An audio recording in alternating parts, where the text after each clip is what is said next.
Oke, apa itu kompetensi sosial emosional?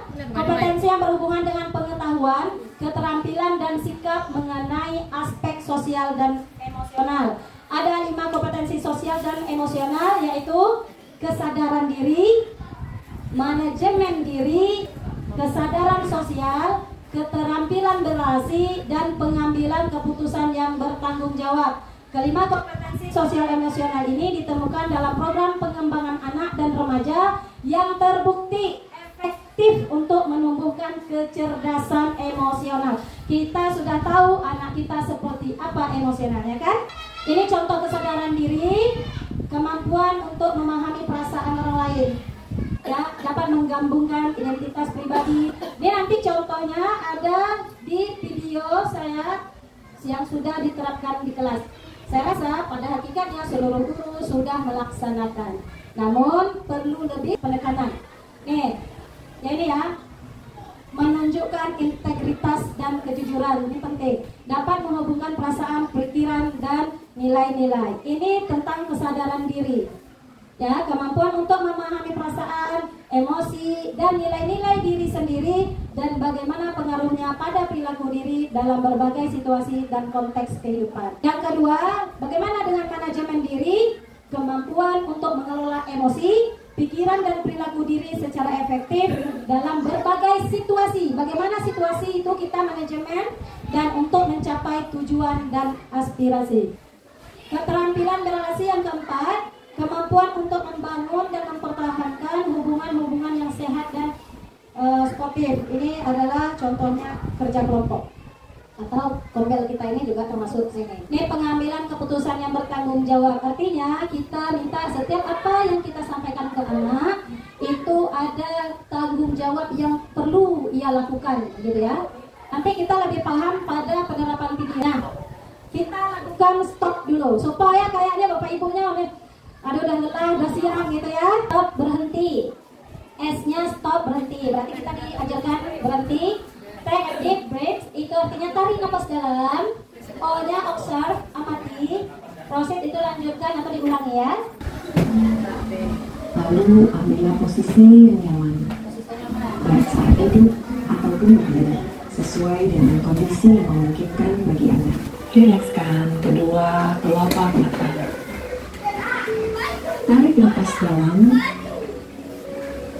sadari napas masuk,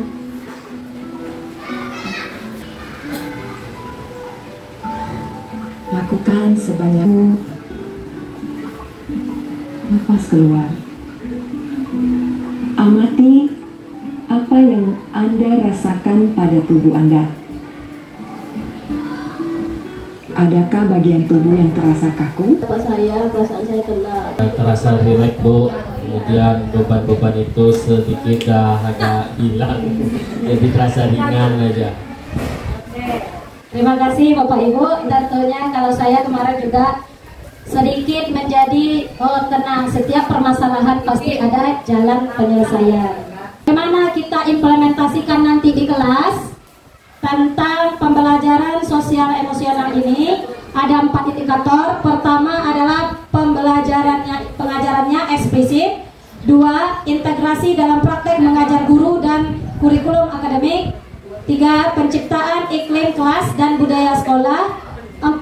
Penguatan KSE pendidik dan tenaga kependidikan. Apa itu pengajaran eksplisit? Implementasi pembelajaran sosial emosional dengan pengajaran eksplisit memastikan murid memiliki kesempatan yang konsisten untuk menumbuhkan, melatih, dan merefleksi. Ini contohnya ya, kalau contoh kesadaran dirinya, guru menunjukkan diagram roda emosi, ada roda emosi. Nah itu khusus untuk mengajarkan ke anak sekarang ini seperti apa sih keadaan mereka hari ini. Boleh Bapak Ibu juga di kelas, dari roda emosi ini apa sih perasaan Bapak saat ini?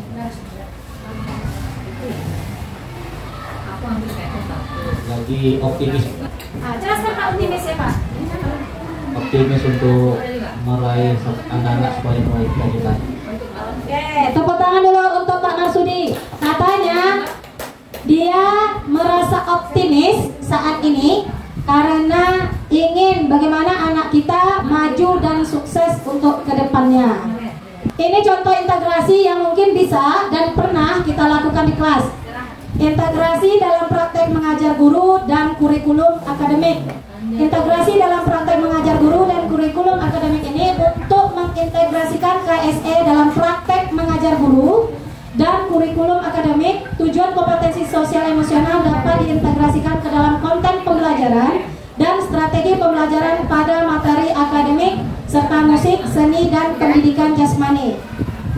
Untuk contoh penerapan kelas 4 kemarin, nah nanti Bapak Ibu bisa melalui video ini tergambarkan apa yang akan dilakukan.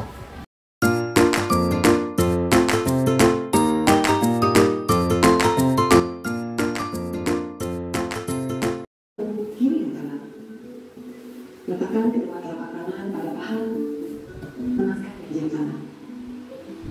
Rilekskan kedua kelopak mata. Tarik nafas dalam, sadari nafas masuk, sadari nafas keluar. Rasakan udara segar yang masuk melalui lubang hidung.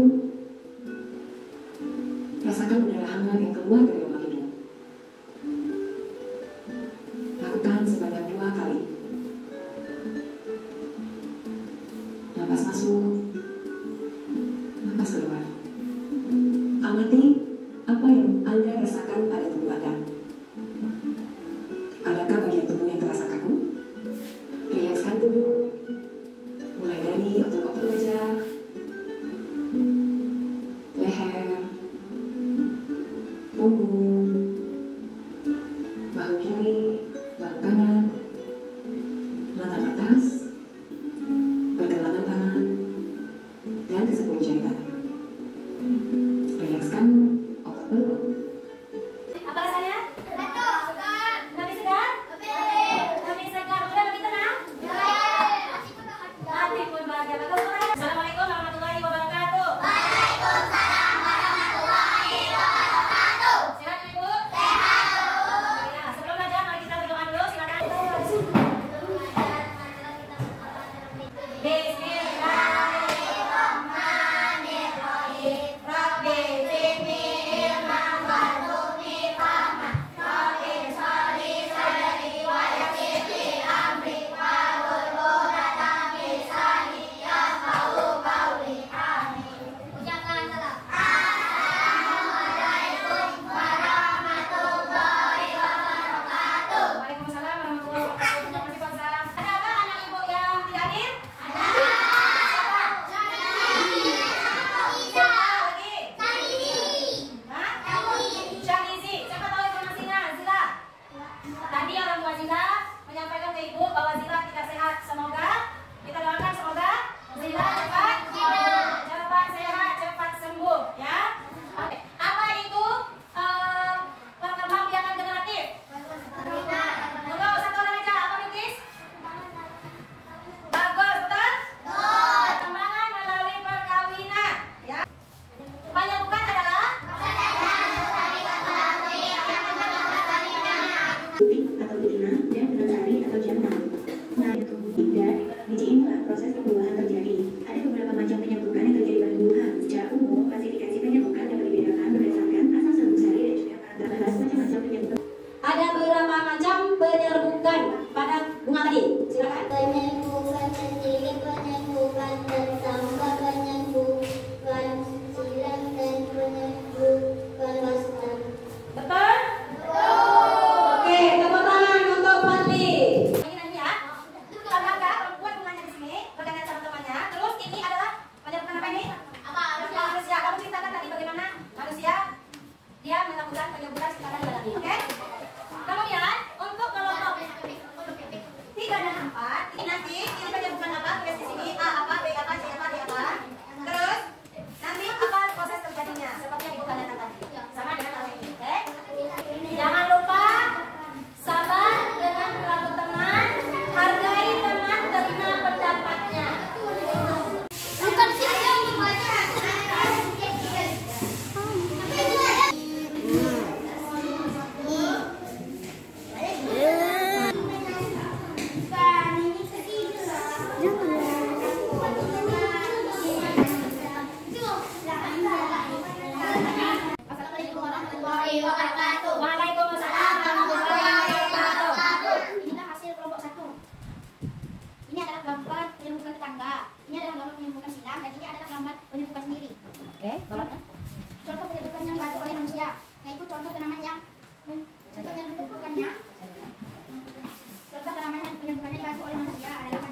Waalaikumsalam warahmatullahi wabarakatuh.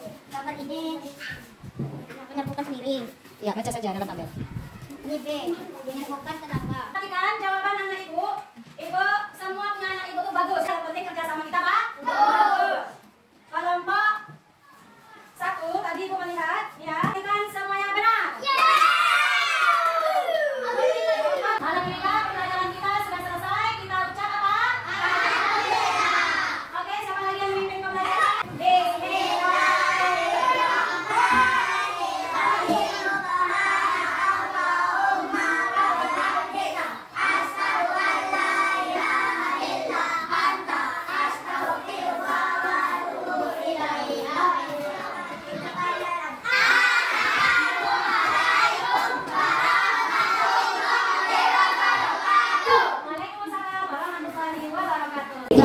Menciptakan iklim kelas dan budaya sekolah, lingkungan yang memprioritaskan kualitas relasi antara guru. Bapak Ibu, relasi antara kita, antara murid, antara guru dan murid adalah salah satu indikator utama dalam penciptaan iklim kelas dan budaya sekolah.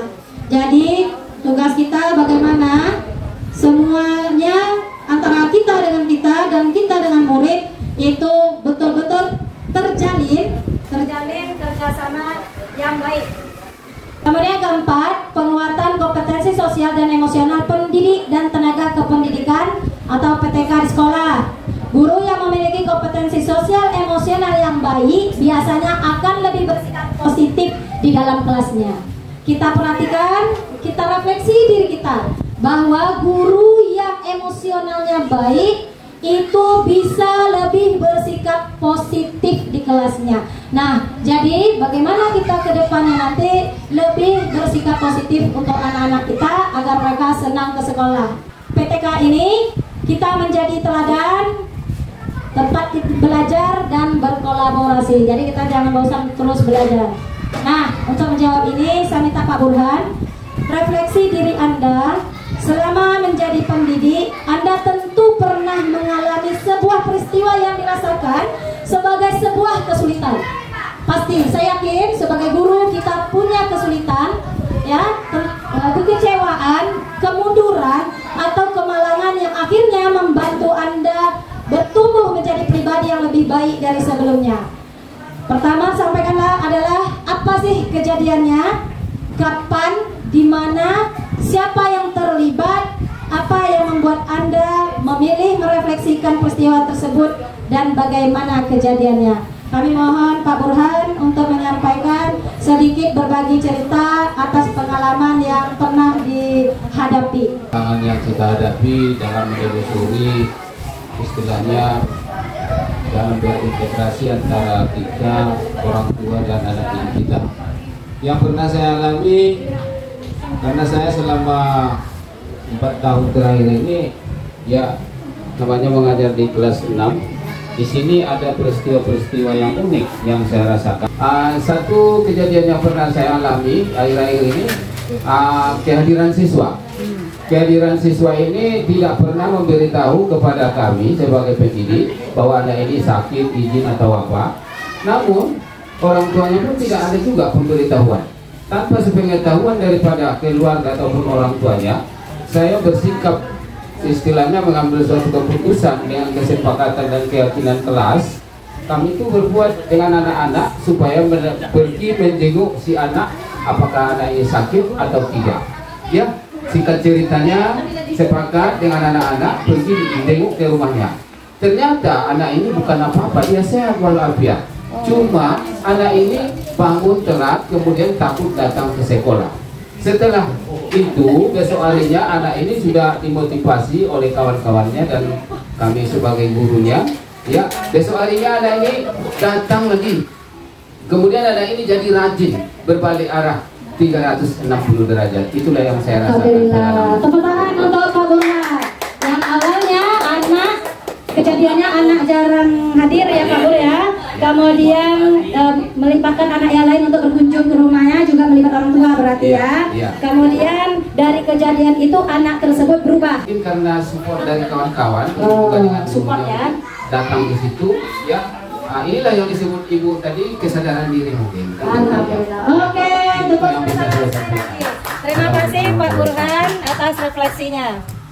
Alhamdulillah, kegiatan hari ini tentang penyampaian implementasi KSE yang telah saya lakukan di kelas, dan sebenarnya Bapak Ibu sudah lakukan juga di kelas, agar lebih kita mantapkan dan mudah-mudahan cita-cita kita menjadi anak yang berakhlak mulia itu dapat kita tingkatkan, dan manajemen diri kita juga selaku guru bagaimana tadi itu bisa diintegrasikan di dalam pembelajaran, itu juga bisa kita semua terapkan.